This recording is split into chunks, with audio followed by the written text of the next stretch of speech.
What's up, you guys? It's Low Beauty Demon, and I'm back with internet BS. That's all I've been doing lately. There's a lot of BS on the internet. Today, I'm going to be talking about Gabbie Hanna's return. I know I said I was going to take a break on Gabbie Hanna stuff, and this will be really quick, sort of, not really.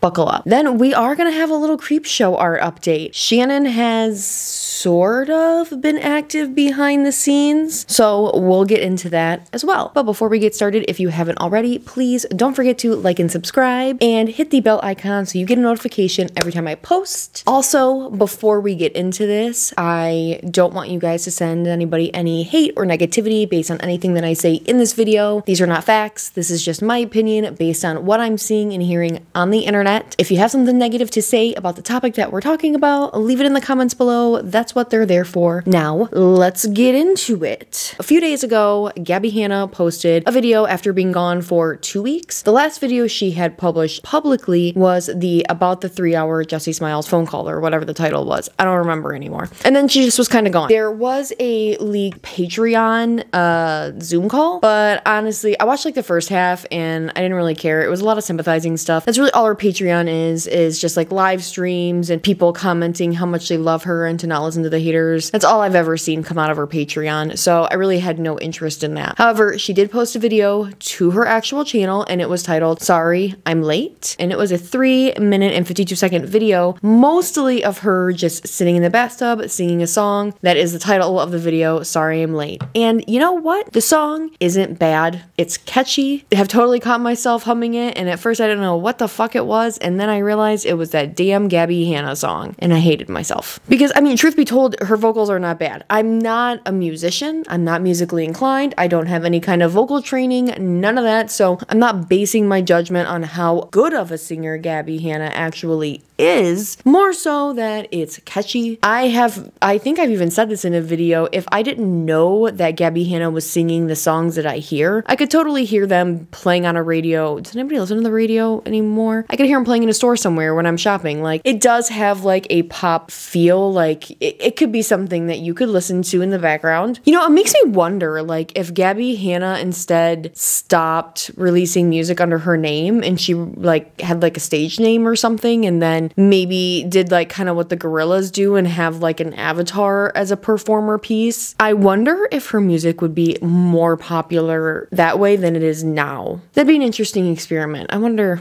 anyway. But then, of course, at the end of this video, what comes up but, oh, her album is going to be coming out sometime later this year. She has used all this drama to promote an upcoming album. What everybody always says, Gabbie stirs up drama for her music. She fucking did it again. She literally never learns anything, and it just shows that she doesn't listen to any of the criticism that she gets. And I mean, look at somebody like Jaclyn Hill. Jaclyn Hill listens to the criticism. I mean, it took her a while, but she eventually started listening. People were always calling her out for only uploading videos when she had merch to launch or products to push at us. And now look at her. She's actually making content that she like really likes and enjoys, because I think part of the problem was that she just wasn't enjoying makeup content, so it was harder for her to make. But now she sees that her fans want to see any kind of content, so she's having fun on her channel now. Gabbie's not having fun, obviously. And you can figure out that Gabbie is not having a good time when you read the long-ass description she fucking attached to this video. And that's what I'm gonna do. I'm gonna read it to you. And before I go into this, I just want to say I fucking hate notes apps apologies,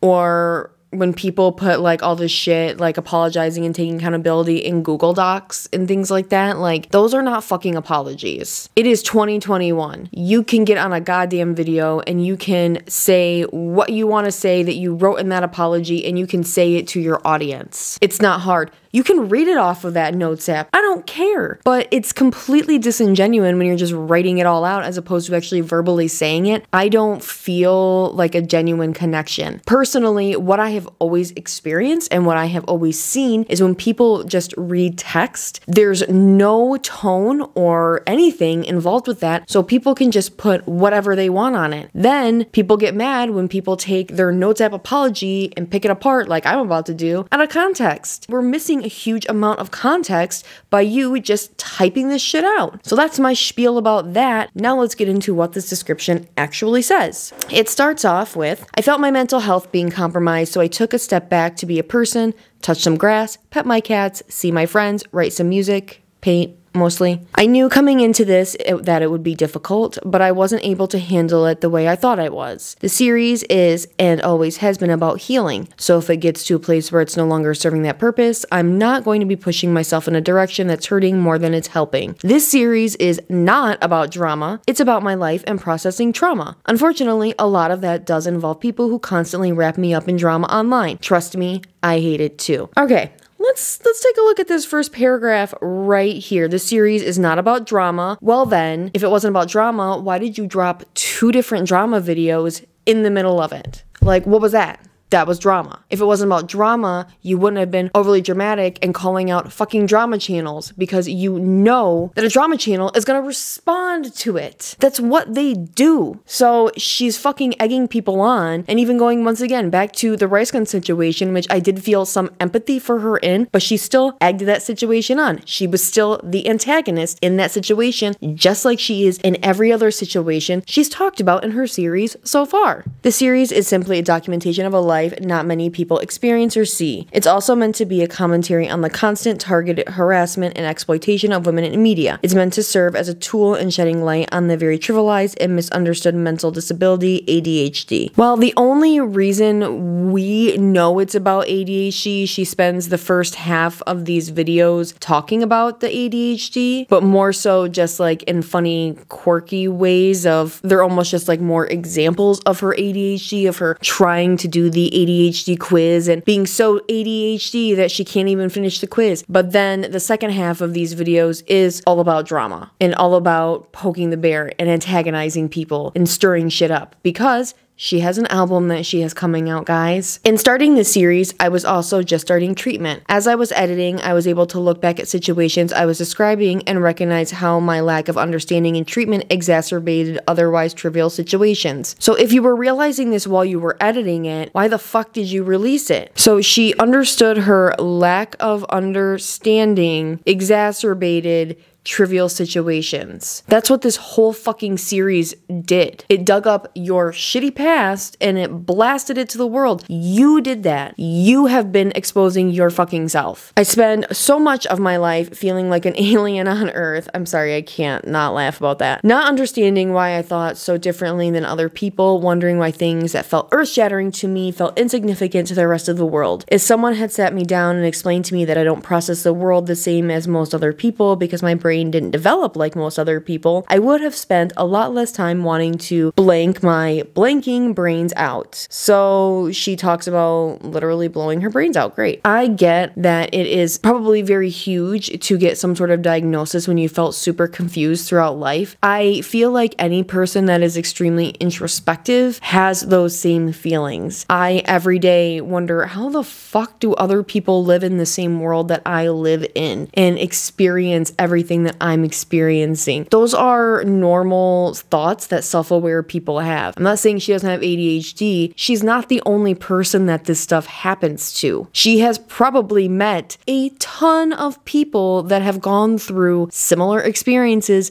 just as she has with her ADHD. This is a topic that is very dear and important to me. Men and women experience ADHD differently. The age at which you recognize and get treatment makes you experience ADHD differently. The type of ADHD, inactivity, hyperactive, combined type makes you experience ADHD differently. Comorbidities, how do you say this word? Comorbidities and past trauma make you experience ADHD differently. The way you were raised makes you experience ADHD differently. The level of severity makes you experience ADHD differently. To say somebody's disability doesn't affect them in a certain way because it doesn't affect you in a certain way is incredibly ableist. Yeah, Gabbie, everybody experiences everything differently. Nobody experiences the same thing the same way. And it's also kind of ironic that Gabbie is trying to call other people out for being ableist when she has been called out repeatedly for being ableist. In fact, her blaming her behavior on her ADHD and then coming to the public and saying we're not handling her properly is not exactly fair. I'm gonna go over a hot take real quick and then we'll get back into this. People's mental illnesses are not their fault, but they are their responsibility. This is your responsibility, Gabbie. Your ADHD is your responsibility. You are responsible for your actions, regardless if it was was something like ADHD or anything else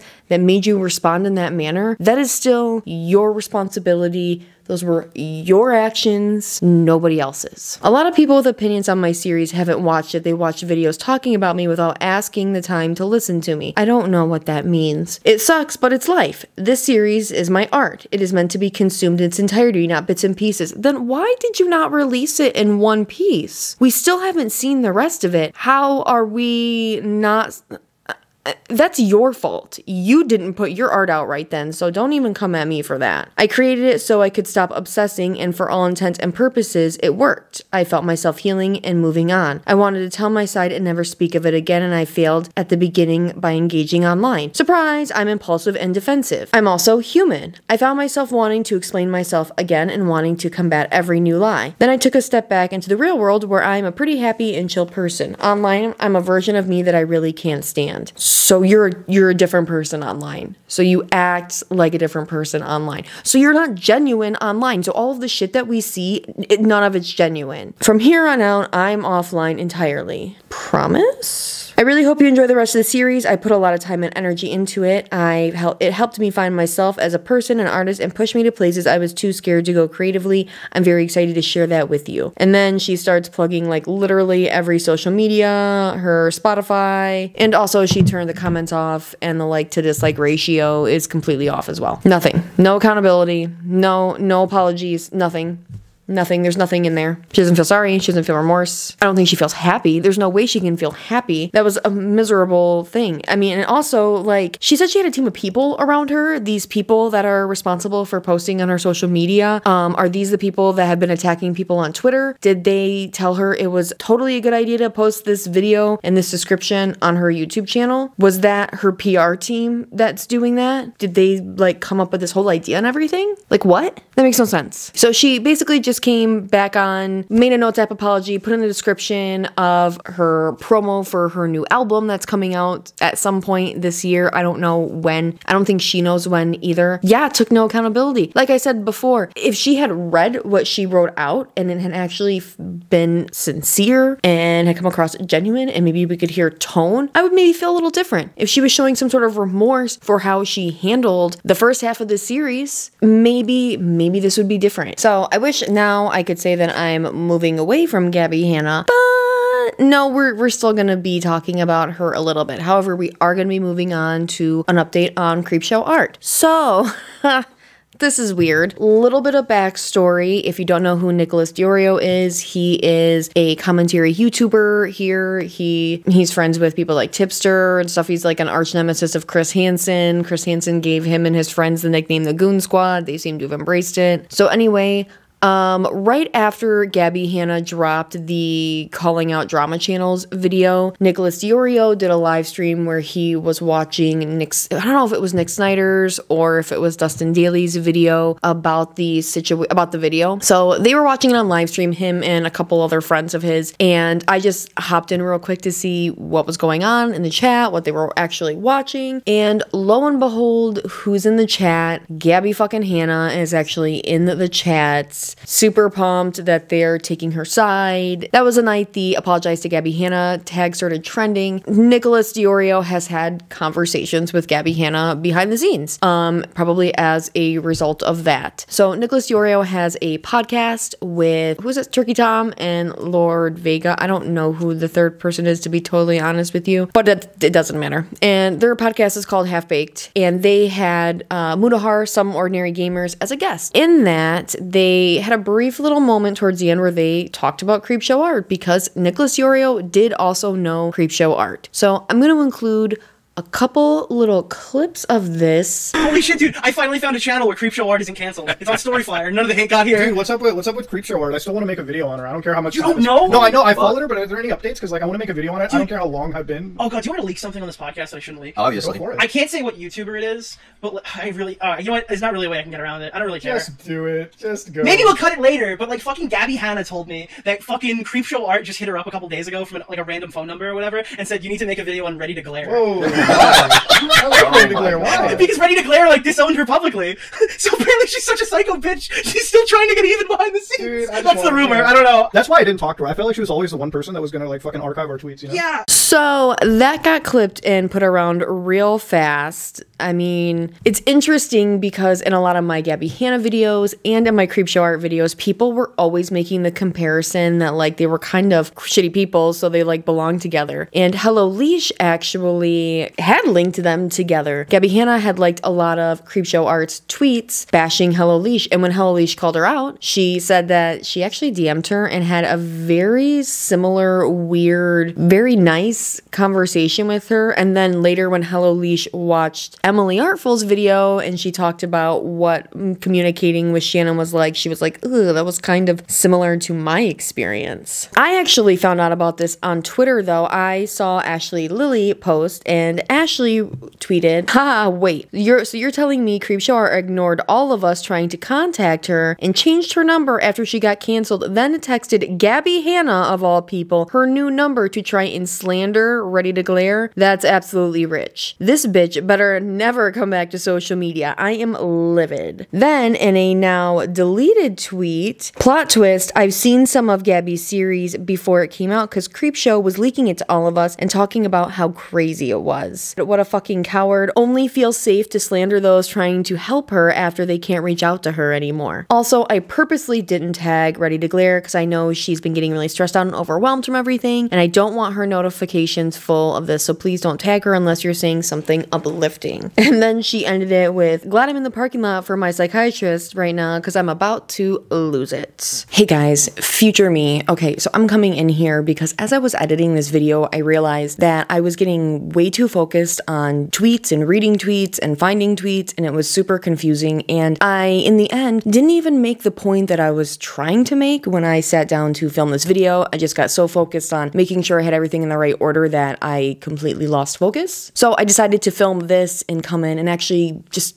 make my point and cut all those tweets out. I mean, I left a few in. I don't know. Yeah, I got too focused on tweets between Ashley Lilly and Dustin Daly. So once Ashley had tweeted out that Creepshow had been sharing some of Gabbie Hanna's series, Dustin Daly saw that and said, wait a minute, you knew more of what was going to happen and come out, and you didn't say anything. And then he did call her a bad person, which then Ashley responded to, and it was a lot of like back and forth until she blocked him. That was the extent of the tweets that I was focusing on, and was not the point of this video, so I'm just gonna cut all that out. It's on the internet if you want to see it somewhere. But that Twitter spat was not the point of this. The point of this was the fact that Creepshow Art has completely distanced herself and ghosted all of her friends, but knew that she could at least reach out to Gabbie Hanna because Gabbie Hanna is a social pariah, just like Creepshow Art is right now, so Shannon knew the only other person who might respond to her in a positive way would be Gabbie Hanna. Unfortunately for Shannon, it looks like even Gabbie Hanna doesn't want to be part of that because she did out her to Nicholas Diorio and all of that shit. It's really disappointing that Shannon decided to take the initiative and contact Gabbie Hanna and have her drag Ready to Glare, specifically because Ready to Glare was the first of Shannon's friends to come forward and disavow her publicly. It shows Shannon's true character. She didn't see Julia as a friend because if she did, if Julia was a true friend to her, then she would have actually been reaching out to these people, to Ready to Glare Julia, and trying to fix the relationship. But instead, she just hid from everybody and then reached out to the other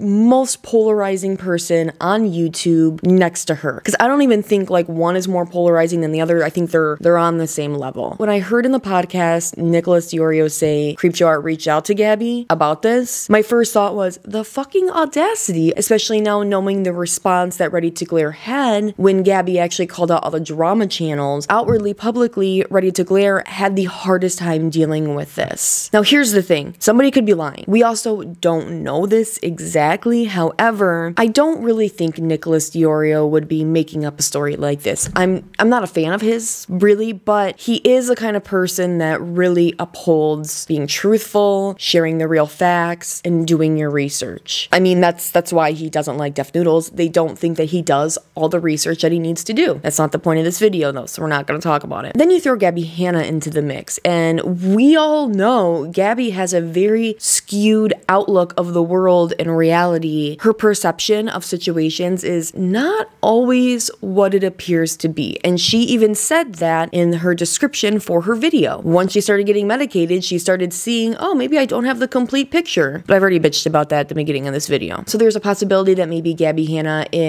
she could either be totally lying, she could be elaborating on this truth, or she could be blowing it out of proportion into some sort of like hyperbole sort of situation. However, in Ashley Lily's tweets, she does clarify that the section of the Gabbie Hanna series they saw was part of the rice gum situation, which she had zero fucking interest in and didn't really watch. So it wasn't like she knew all of the shit that was gonna come out. But she does clarify that Shannon sent her the unlisted videos in order so that she could talk shit about her. So Shannon is just a shitty friend all around. Even Gabbie Hanna thought Shannon was her friend, and it wasn't true. So she confirmed that she saw the rice gum video, but then she also confirmed that Shannon was gonna be talking shit about her, and she confirmed that this was true. This was true behind the scenes, that Nicholas was not making this up, and that Gabbie essentially wasn't making this up. So we know that Shannon Creepshow Art is still trying to be active behind the scenes and sabotage her former friends. So anyway, I just wanted to come in here, put my actual opinion in here, because like I said, I just got worked up on reading tweets and I didn't get to actually say my commentary on this situation. So I hope you liked this video. If you liked this video, please don't forget to like and subscribe. I will see you guys next time.